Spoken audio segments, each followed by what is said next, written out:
Нова тема. Впрочем, истата тема. Продолжуваме на тема инклузија и гласно да говориме на наредниве минути во Македонија наутро. Од 11 до 15 јуни во Скопје ќе се говори токму на темава преку забава, преку работилници, преку многу музика, преку креативност со новиот фестивал на инклузија, за кои детали ќе дознаеме од соговорникот кој го имаме веќе тука. Како е организиран годинешниот Infusion и што сеќе може да се види, слушне и доживе од прва рака од нашиот Гере Трипков, председател на Сдруженијето за афирмација на правата за лица со попречености и коалити. Гере, добро утро, добре ни дојде. Зошто така загрижен израз на лицето, како да на испрашување смета доеле тука? Се фокусирам секогаш кога сум кај вас во студио. Не така некако не погледа лево десно, да. Пошто не знам од која страна ќе падне првото прашање. Напади со прашања. Гледам листот и не ми се верува дека дочекавме четврто издание на фестивалот на инклузија. Почнавте многу скромно, но навистина не ми се верува дека ќе прерасне во толку убава традиција.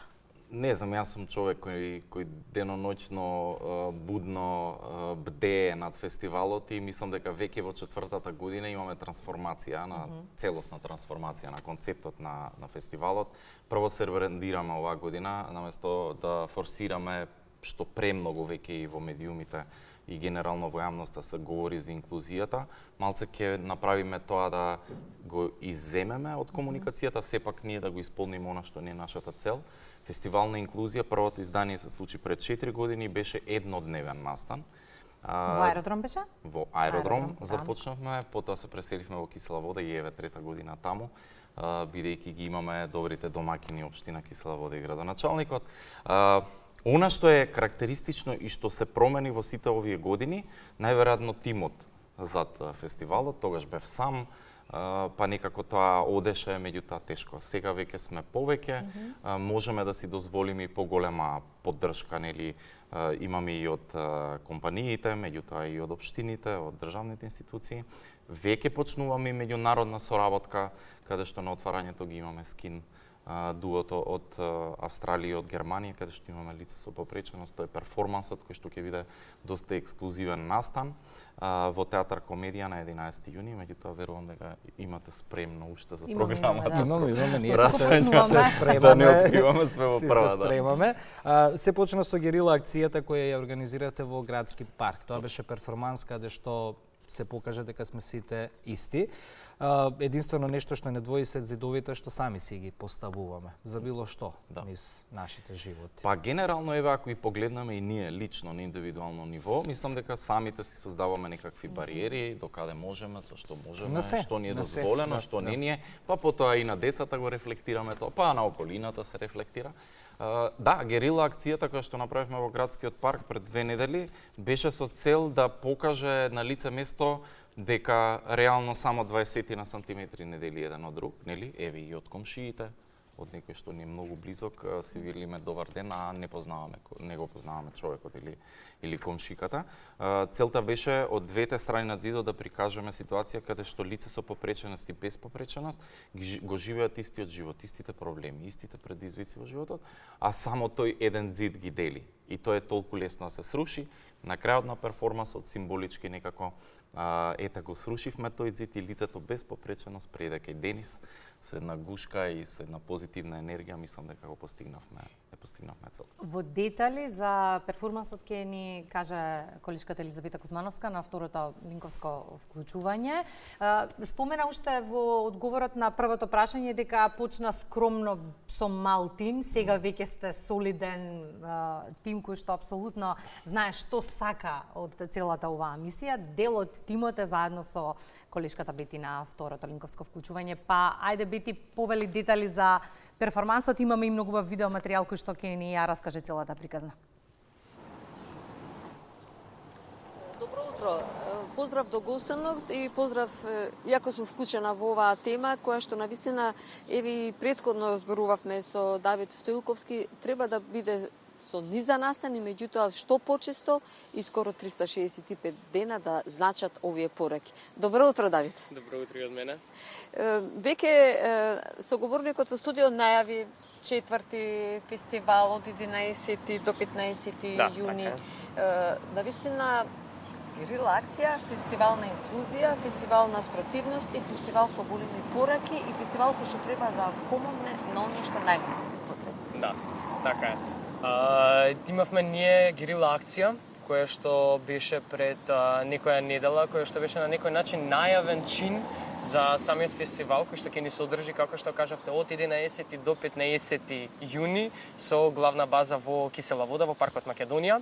Герила акцијата која што ја имавме ни беше со една цел, да покажеме на општеството и на случајните минувачи дека понекогаш тоа што не дели нас лицата со и лицата без попреченост се ѕидовите кои што ние си ги поставуваме. Имавме две лица, едно лице со попреченост кое што се наоѓаше од едната страна на ѕидот и едно лице без попреченост кое што се наоѓаше на другата страна од зидот. Сакавме да дадеме порака до општеството дека тоа всушност што нас не дели се ѕидовите кои што ние самите си ги поставуваме и понекогаш не сме свесни дека ги поставуваме и понекогаш фали сосем малку само да посегнеме кон останатите и да можеме да им помогнеме кои што се наоѓаат веднаш до нас.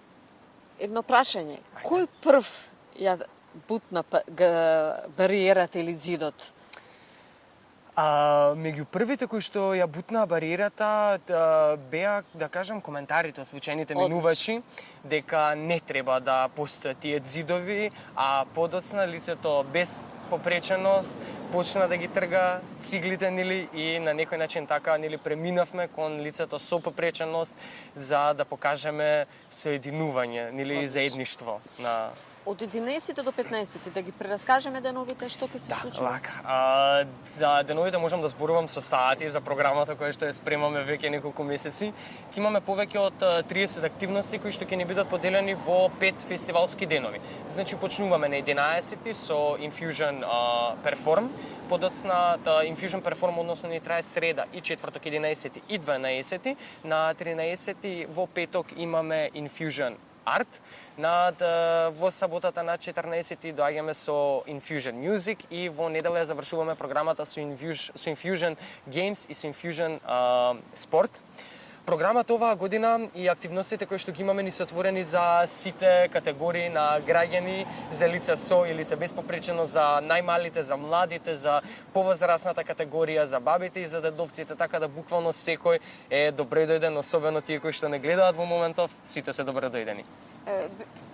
Учествуваш од првиот фестивал? Да, јас... Сакам да те прашам, затоа и те прашам, дали учествуваш, се зголемува бројот на активностите, бидејќи навистина е потребно не само вие како здружение и повеќе здружение и државата, буквално сите, кажувате дека и секојдневните минувачи со реакциите за вас многу значат, особено за лицата со попреченост. Да.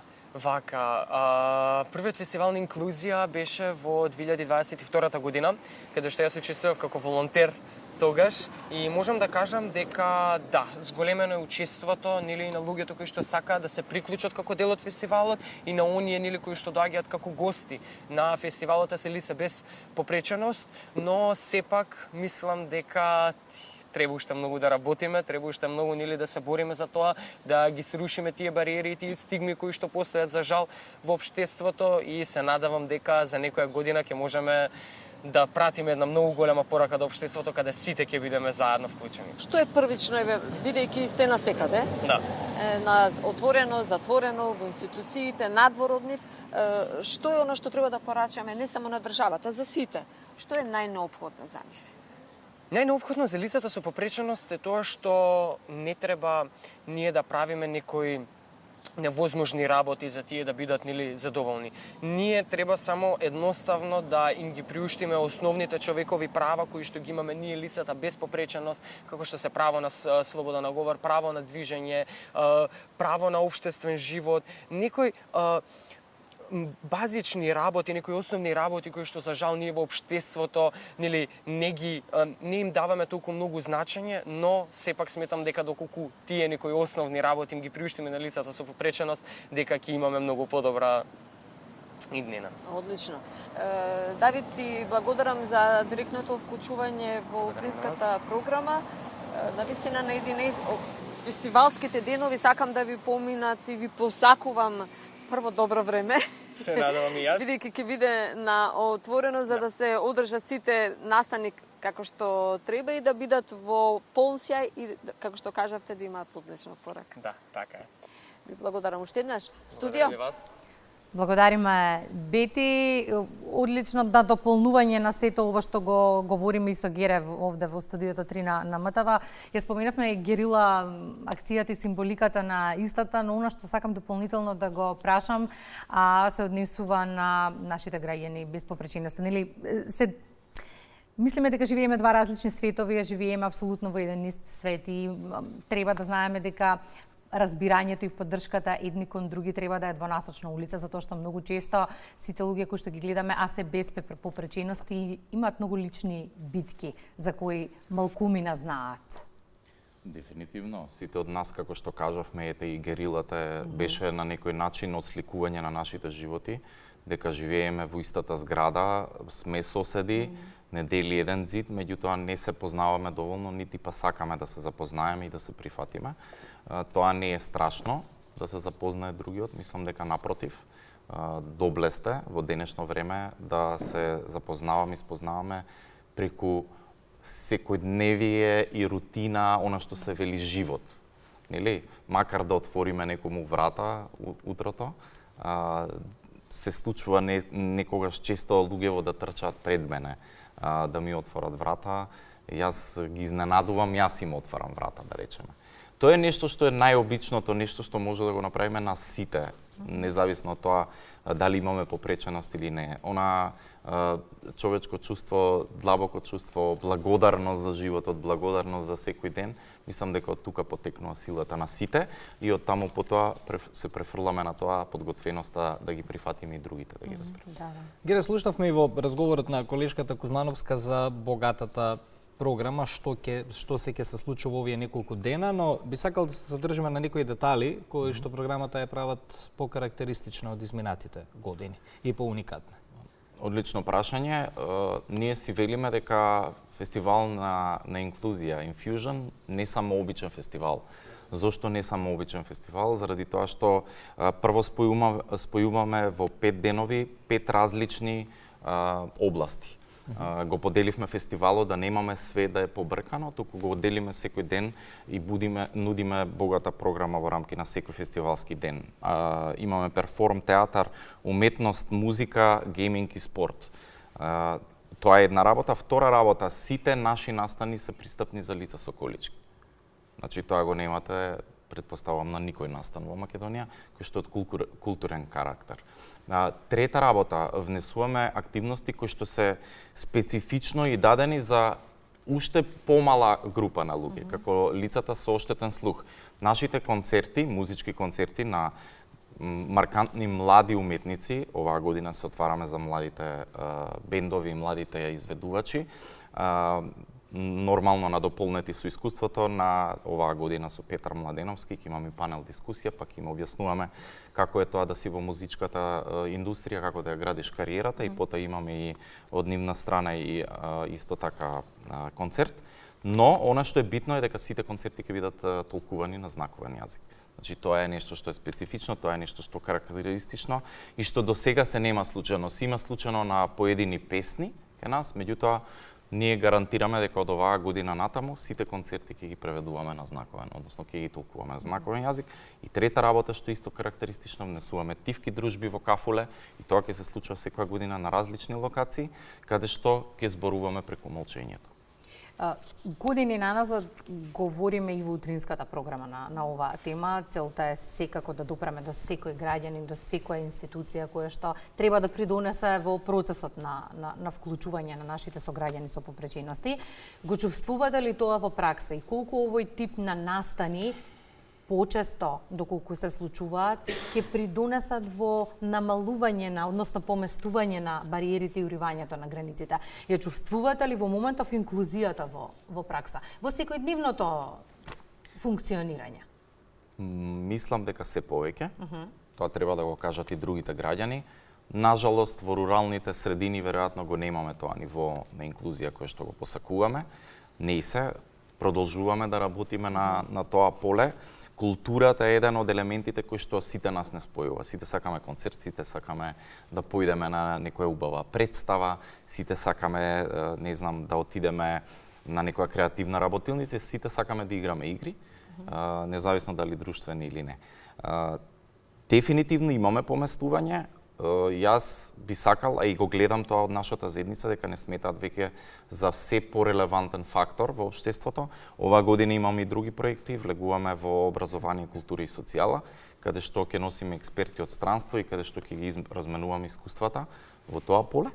Тоа е еден проект и се вика IU и They Can, значи сите можеме на некој начин. Ќе работиме со партнери од Полска и Шпанија, додека другиот проект ние повеќе за создавање на физички пристап. Не зборуваме само за спуштање на тротоарите, тоа е еден мал сегмент од целиот куп на создавање на пристапност во нашето општество. Зборуваме за јавни институции, зборуваме за приватни компании, зборуваме за институции кои што, да речеме на некој начин, се прв контакт со лица со попреченост, како здравство, како социјала, како... Меѓутоа, од таму, потоа ќе навлеземе и во другите институции. Имаме ли подобрување? Граѓаните прифаќаат и поддржуваат инклузија, тоа се забележува низ години наназад. Ги споминавме институциите.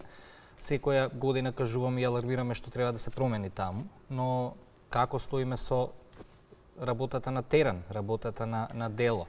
Дали освен зборови веќе се забележува и работа во однос на пристап и слично? Бевешки чекори, мора да признам. Многу тешко ни оди комуникацијата, повеќе разбирањето. Комуникација има, постои, нели? И тоа си е во ред. Имаме остварено комуникација, имаме прифаќање, имаме разбирање, меѓутоа не се разбираме до крај. Не знам, еден од примерите е сега, да речеме, ќе набавуваме автобуси.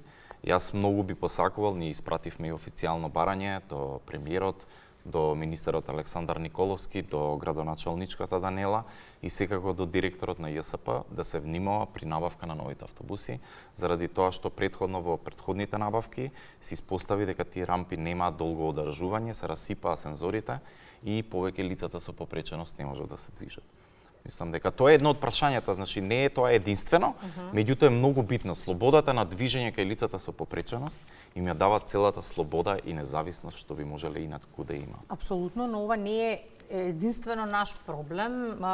Имаме многу примери од големи европски земји, чии што главни градови се непристапни, во кои што тешко се функционира и не се поврзани.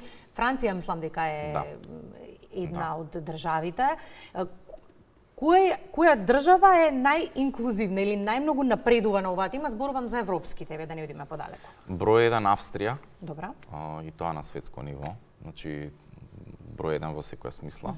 По пристапност дури и оние стари замоци од австро-унгарско време, сите се прилагодени. Значи нема еден објект каде што немате прилагодување. Во јавни простори не се ни зборува за тоа. Сега во поново време, исто така Полска станува лидер и Шпанија. Шпанија е, да речеме, второ место, а Полска е трето, каде што веќе и во културата гледате ова што ние го правиме црпењето на искуство од страна. Меѓутоа одиме во добра насока и мислам дека ќе имаме придвижување во таа област веќе во наредните години посериозно. Заедно да го проследиме и линковското вклучување од Охрид, не очекува колешката Сонја Рилковска на тема каков е животот на родителите и децата со попречености, кои се клучните предизвици во Охрид како наш туристички центар, кој што треба нели како град и уште повеќе и поради туризмот да размислува поотворено на тема инклузија. Сонја, добро утро по втор пат. Деталите секако на оваа тема се во тебе и нашите соговорници. Така е, Ване, добро ви утро повторно. Овој пат разговараме со Билјана Костовска од Сдруженијето ВОБС, а воедно и родител на дете со попреченост. Добро ви утро, Билјана, ви благодариме што сте дел од утринската програма на Македонската телевизија. Ајде прво да ве запрашам, кои се клучните предизвици со кои што родителите се соочуваат? Добро утро на сите. Еден од најголемите предизвици, најтешкиот проблем кај овие родители, овие семејства е пред се финансиската состојба. кај овие родители и кај овие семејства, обично едниот родител работи, другиот се грижи за детето со посебни потреби или со пречки во развој, при што тие живеат со една плата. Буквално бидејќи посебниот додаток и туѓата нега се многу мали. Туѓата нега е од прилика околу 5000 денари, а посебниот околу 7000, што не е доволно месецот да го поминат нормално, да речам. Еден од проблемите. Другите проблеми се исто така набавка на ортопедски помагала.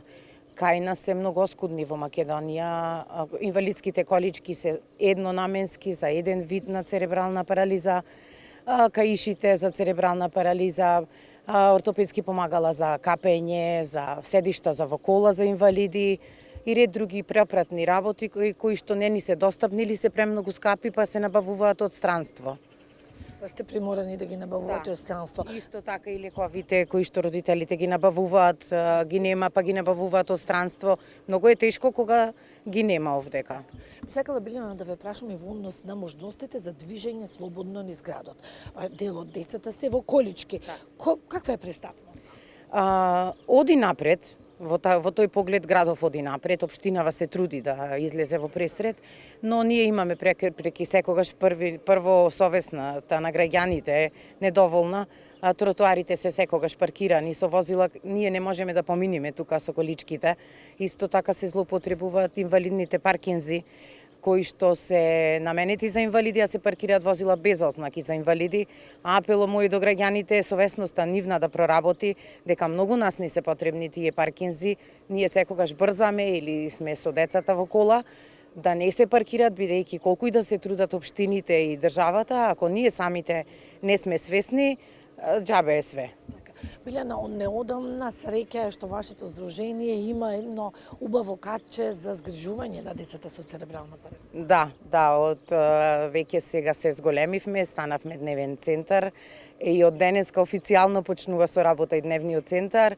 Во него ќе има тим, вработен тим од дефектолог, психолог и логопед кои што ќе работат индивидуални третмани со децата и исто така имаме негователи.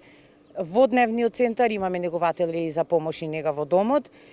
Децата ќе бидат тамо згрижени и ќе работат со тимот што ќе биде. Одлично, ви честитам, ви посакувам успешна работа и за крај Билјана би сакала да ве прашам каква поддршка ви е потребна од државата, од локалната власт? Најмногу поддршка од институциите ни треба, бидејќи ние сами како единки ништо не можеме да постигнеме. Значи, во поглед на набавка на инвалидските помагала, во поглед на покачување на посебните додатоци и другите додатоци.